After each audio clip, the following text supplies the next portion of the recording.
Conversar com Mônica Bergamo. A Mônica traz aqui as repercussões do furo que ela própria deu. A Mônica está em grande fase. Aliás, quando não esteve em grande fase... Ninguém segura, né? Ninguém segura esta mulher. De que o Congresso e o STF negociam a aprovação de uma lei para beneficiar aqueles bagrinhos lá de 8 de janeiro, aqueles que quebraram tudo, aqueles idiotas que picharam tudo e tentaram criar o maior caos possível, mas algo que não beneficiaria os tubarões, os financiadores e os mentores daquilo. Mônica, bom dia para você.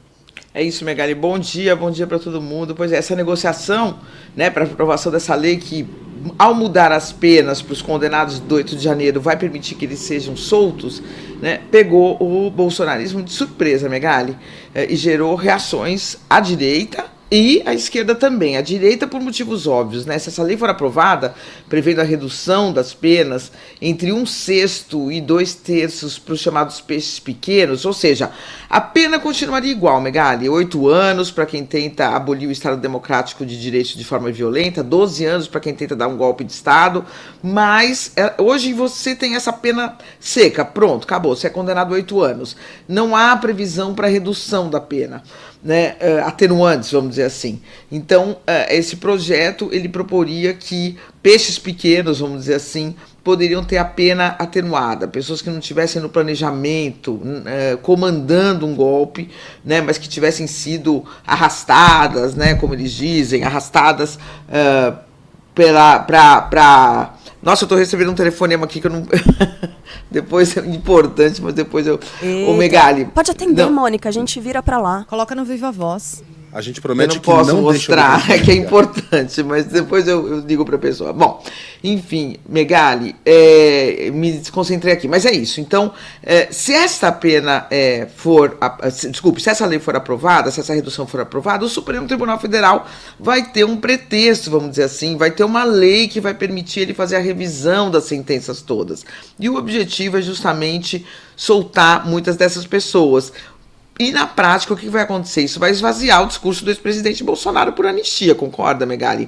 Porque ele diz que a anistia não é para ele, é para esses presos. Bom, mas se eles não estão mais presos, por que eles têm que ser anistiados? Então ele não vai mais ter como dizer que está lutando por essas pessoas e não em causa própria. Se elas são soltas ou com uma pena muito menor, enfim, ele vai estar lutando por ele mesmo. Então esse discurso viraria pó. Agora, as penas, como você disse, vão seguir altas para os mandantes, né? O Bolsonaro é contra, deve abrir carga contra, ele já tinha conversado com isso, né? Ele já tinha feito uma reunião com o presidente da Câmara, Hugo Mota, na época não ficou muito claro o que era, mas ele já tinha falado, não tem redução de pena, tem que ser anistia e tal. Mas agora essa coisa avançou muito, Megali. A esquerda, o que vai acontecer? As críticas são as de que, na prática, a aprovação de uma lei como essa vai significar anistia para as pessoas, porque se você reduz a pena e solta, você está na prática anistiando quem participou daquele quebra-quebra, né? Pessoas que estavam ali pregando a deposição do Lula, não estavam reconhecendo o resultado eleitoral, estavam na frente de quartel pedindo intervenção militar, ou seja, pedindo golpe, né? Um dos que verbalizaram esse descontentamento foi o advogado Marco Aurélio de Carvalho, do grupo Prerrogativas, né? Chamou a negociação de uma vergonha, disse que uma lei como essa de redução de penas tira o caráter pedagógico das condenações, né?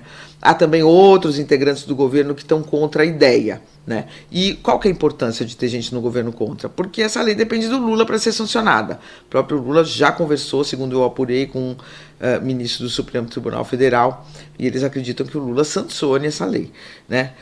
Então é uma negociação, né, Megali, que você percebe que ela tem que ser amarrada em diversas pontas, né? No Senado, que vai dar a partida para essa lei, né, o presidente da Casa, Davi Alcolumbre, deve apresentar essa proposta para dar peso político para essa proposta. O presidente da Câmara está participando das negociações e apoia.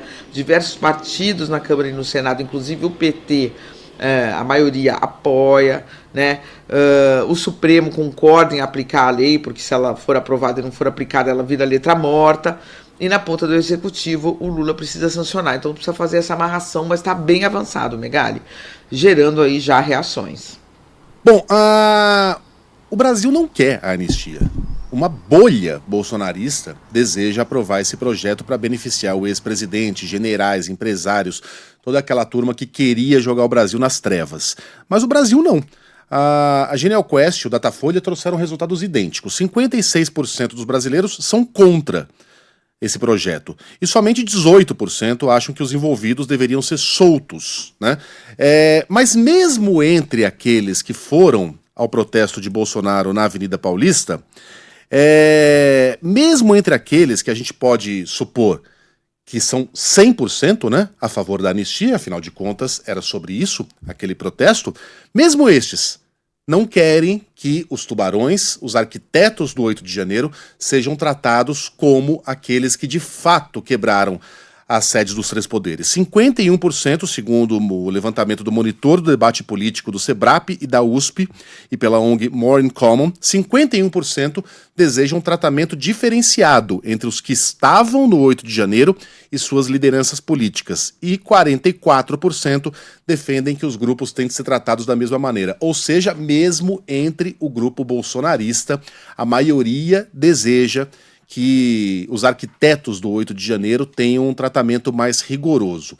Não é um projeto que foi abraçado pela população brasileira. E agora, a bola, Mônica, me parece, está na quadra de Bolsonaro para que ele decida se vai demonstrar uma vez na vida alguma honestidade intelectual. Porque nesses eventos em Copacabana e na Paulista, ele foi lá e discursou dizendo que o que ele defendia era a anistia para aqueles pobres coitados, ele usou essa expressão, com Bíblia na mão, com bandeira na mão, que não... Enfim, aliás, antigamente eles diziam que aqueles caras eram petistas, né?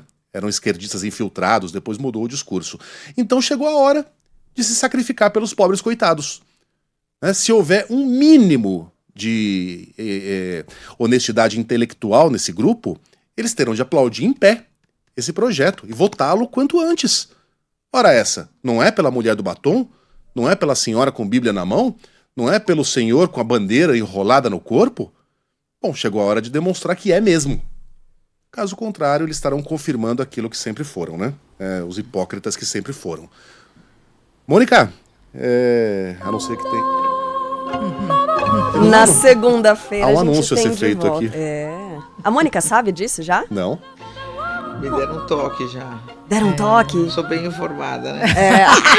Você acha que essa mulher não tem suas fonte? fontes, né? Tem uma Bom. coisa que a Mônica tem, é fonte. Aí o que vai acontecer? A partir de segunda-feira, da próxima segunda-feira, Dia das Mães se aproximando, né? Mês de maio, nós teremos de volta, aqui nesse horário, o quadro As Piores Mães do Mundo, na Band News FM. Um quadro que foi fundado, idealizado por Mônica Bergamo, que tinha um grupo de WhatsApp com amigas, cujo nome era esse, As Piores Mães do Mundo, só com histórias daquelas que só uma boa mãe, mas um pouco displicente, consegue proporcionar pra gente, né? Como eu vou passar o feriado com a minha filha, eu vou pedir para ela rememorar mais coisas. Ótimo, Porque é um ótimo. banco de divã, porque a gente sente tanta culpa. A mãe, então, mais ainda, porque tem a ligação literalmente umbilical. Que quando comete um erro, parece a pior coisa do mundo. E o que a gente está fazendo aqui é absolver Isso. as mães do mundo. O erro faz parte dos milhões de acertos, né? Ninguém é perfeito. Nem a Mônica é perfeita, porque as mães do Brasil e do mundo seriam... Aliás, está aberto aqui o espaço para que os ouvintes comecem, para que as ouvintes comecem a mandar as mensagens no 11 999 592 100. Aí a gente seleciona e conta as histórias aqui a partir da semana que vem. Eu só não tô me lembrando, é só mãe que pode escrever ou o filho também Os filhos, tem? né? Os filhos filha que vão pode, lembrando, né? filhos e filhas que podem ir lembrando das tá. histórias, né? Como a filha da Mônica Bergamo revela as melhores sobre ela. Gente, sabe uma que eu não esqueço que chegou na nossa temporada passada? De uma mãe que disse que comprou um sapatinho novinho, coisa mais linda, colocou no bebê e o bebê chorava. Ela, mas que frescura, esse bebê chorava. Ela E quando ela inverteu. tirou, tinha aquele papelão dentro ainda. Vocês lembram Querendo disso? saber se era cólica, se queria mamar, tava com fome. Tá com sono? Não, tirou, era um Pezinho todo papelão. apertado. Então é isso. Que horror. E eu só quero dizer que eu sei quem tava ligando pra Mônica, mas eu não conto. Não, por favor. Mas você pode sabe? mostrar para as Ela me meninas contou. depois. Ela te contou? Você conta só pro Ela Megali. conseguiu, não, mas eu conto pras meninas, eu só não posso contar pro ouvinte. Mônica Bergamo volta amanhã com outros assuntos sempre exclusivos e explosivos. Bom trabalho pra você, Mônica. Vai lá Até atender amanhã, a pessoa. gente. Beijo, Obrigada, até. tchau.